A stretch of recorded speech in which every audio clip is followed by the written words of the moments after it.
Hello students, कैसे हैं आप सब। आशा करता हूँ कि आप सभी फिट एंड फाइन होंगे। आज ये 12th क्लास में रे ऑप्टिक्स जो चल रहा है उसका नेक्स्ट लेक्चर है। आपका एक बार फिर से हमारे चैनल एन एकेडमी में स्वागत है। तो आज की जो टॉपिक है वो हमें ये फाइंड करना है कि relation between focal length and radius of curvature for spherical mirror. यानी कि आपको रिलेशन निकालना है f is equal to r by two में। मतलब वक्रता त्रिज्या और फोकस दूरी के बीच जो संबंध होता है गोलीय दर्पण के लिए, वो चीज़ आपको निकालनी है। तो यहाँ पे एक डायग्राम हमने ऑलरेडी बना के रखा है। ये हमारा एक अवतल दर्पण है जिस पर एक light rays parallel to the principal axis आकर इंसिडेंट हो रही है, जिसका आफ्टर रिफ्लेक्शन क्या हो रहा है कि ये प्रिंसिपल एक्सिस के थ्रू आ रही है, तो ये फोकस से होकर निकल जा रही है। तो यहाँ से इसके सेंटर ऑफ कर्वेचर से हमने जिस पॉइंट पे ये स्ट्राइक कर रही है इसको डैश लाइन से ज्वाइंट कर दिया है। तो ये आपका एंगल ऑफ इंसिडेंस हो गया, ये एंगल ऑफ रिफ्रैक्शन हो गया, ये एंगल आई और एंगल आर हो गया। अब इसमें आपको करना क्या है कि आपको यही रिलेशन निकाल के बताना है। तो बिल्कुल भी घबराने की बात नहीं, बहुत ईजी है।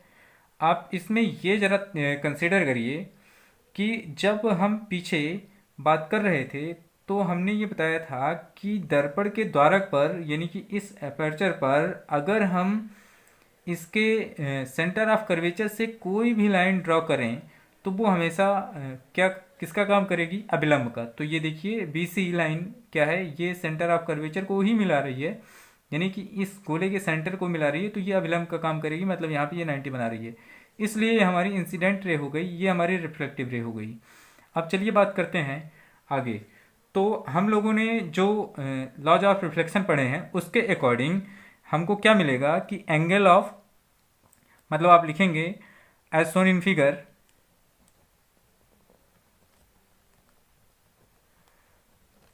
मतलब चित्रानुसार। चित्रानुसार क्या है कि angle A B C is equal to कितना है, एंगल सी बी एफ।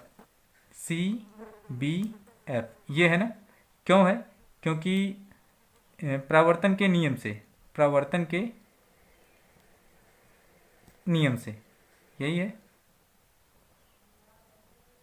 परावर्तन के नियम से क्या आपको मिलेगा कि आपतन कोण यानी कि angle of incidence is equal to angle of reflection, यही होना चाहिए। तो ये आपका एंगल ऑफ इंसिडेंस हो गया ये वाला, और ये आपका ये जो बन रहा है ये बी सी एफ, ये आपका एंगल ऑफ रिफ्लेक्शन हो गया। इसलिए A B C is equal to C B F. ये बात क्लियर हो गई। अच्छा, अगर ये बात क्लियर हो गई तो हम लोगों ने 9th या 10th की क्लास में ये पढ़ा होगा कि अगर दो पैरेलल लाइंस हैं, उनको कोई एक तिर्यक रेखा कट कर रही है, तो ये कोण जो बनेगा इस कोण के बराबर होगा। मतलब ये कैसा कोण है, एकांतर कोण है। इसलिए चूंकि ये हमारा तो प्रवर्तन के नियम से हो गया, इसलिए आपका angle A B C is equal to angle B C F के भी होगा। बी सी एफ ये कैसे कोण है, एकांतर कोण, एकांतर कोण है। ये भी बात शायद आपको समझ में आ गई होगी, ये एकांतर कोण है। अब क्या हो जाएगा कि इन दोनों केसेस को देखने के बाद ये पता चल रहा है, क्या पता चल रहा है कि अगर angle A B C angle C B F के बराबर है, तो और दूसरे केस में angle A B C F के बराबर है, तो ये दोनों जब इसके बराबर है तो ये दोनों भी तो आपस में बराबर होंगे। मतलब angle C B F is equal to angle B C F, ये हो जाएगा, है ना। ये तो होगा ही, मतलब ये वाला एंगल इस एंगल के बराबर हो जाएगा। Angle B C F angle किसके बराबर हो जाएगा, सी बी एफ के। अब हम लोग क्या जानते हैं कि इन ट्रायंगल, कौन से ट्रायंगल की बात कर रहे हैं हम, बी सी एफ की। बी सी एफ मतलब इन ट्रायंगल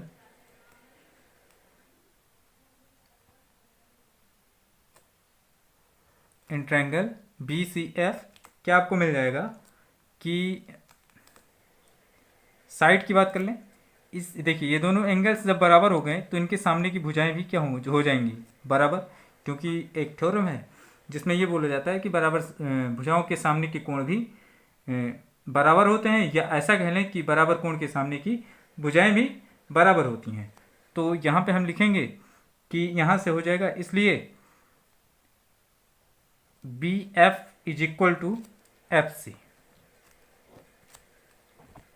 यहाँ तक की बात क्लियर हुई? अच्छा, अब अगर यहाँ तक की बात क्लियर हो गई तो आपको एक पॉइंट पे कंसीडर करना है कि ये कैसे हुआ है। चूंकि यहाँ पे आप पहले ये लिख दीजिए बराबर कोण के सामने की भुजाएं,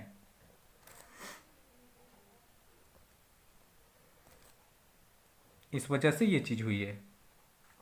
अब अगर ये हो गया है तो आगे अगर कंसीडर करें, अगर हम ये मान लें कि जो ये हमारा स्फेरिकल मिरर का एक पार्ट दिखाई पड़ रहा है M1 एंड M2, इसका जो द्वारक है मतलब ये वाला पार्ट, ये किसकी तुलना में, अगर इसके रेडियस ऑफ कर्वेचर यानी कि यहाँ पे जो ये रेडियस ऑफ कर्वेचर है इसकी तुलना में बहुत छोटा है, अगर ये मान लें कि अगर दर्पण का द्वारक क्या है बहुत छोटा है, तो बहुत छोटे की केस में ये माना जा सकता है कि बी पी के बहुत समीप होगा, है ना, क्योंकि ये एंगल बहुत छोटा हो जाएगा। यदि M1 M2 का द्वारक बहुत छोटा हो तब बी पी के बहुत समीप होगा, और इस केस में जब बी पी के बहुत समीप हो जाएगा तब देखिए ये जब बी पी के बहुत समीप हो जाएगा, क्योंकि ये एंगल बहुत छोटा होगा, ये वाला एंगल भी बहुत छोटा होगा, क्योंकि ये बहुत नज़दीक हो जाएगा तो ये एंगल बहुत छोटा हो जाएगा।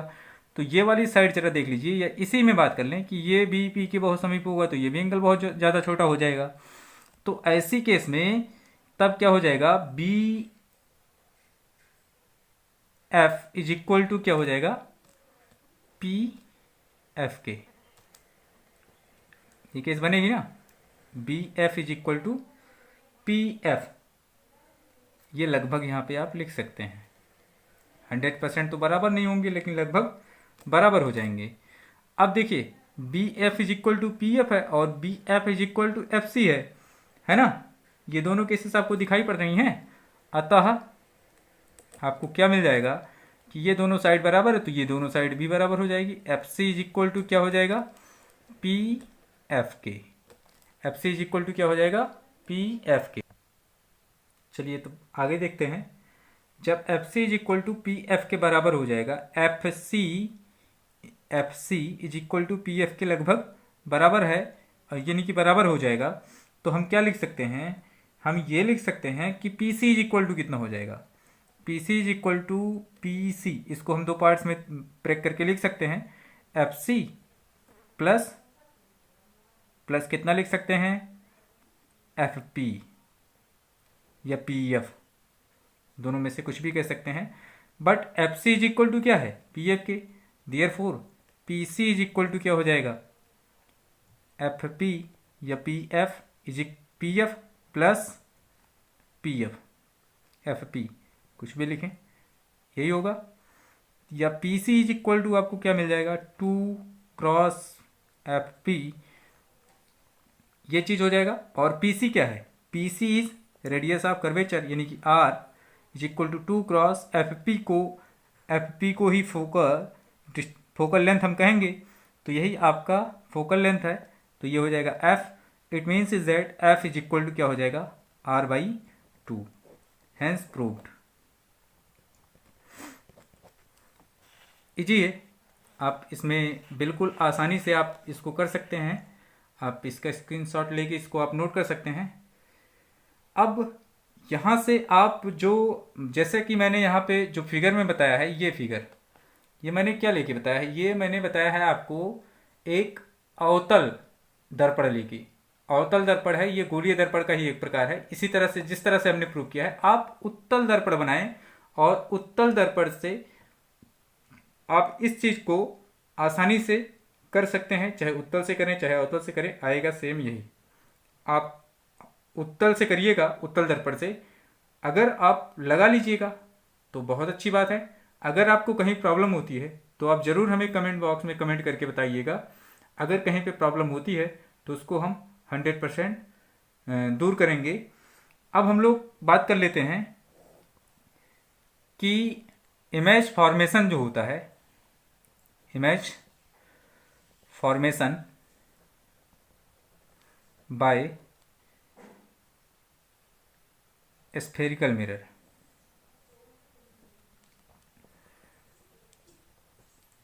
स्फेरिकल मिरर से जो इमेज फॉर्मेशन होता है वो कैसे होता है, तो इस चर्चा पे आने से पहले हमें ये जानना होगा कि इमेज फॉर्मेशन के लिए कंडीशंस क्या होती हैं, या इसके लिए कोई नियम भी बने हैं। हाँ, इनके लिए नियम बने हैं, तो वो नियम शायद आप 10th क्लास में पढ़ चुके हैं, इसलिए मैं ओरली ऐसे बता दे रहा हूँ। इमेज फॉर्मेशन रूल जो है, इमेज फॉर्मेशन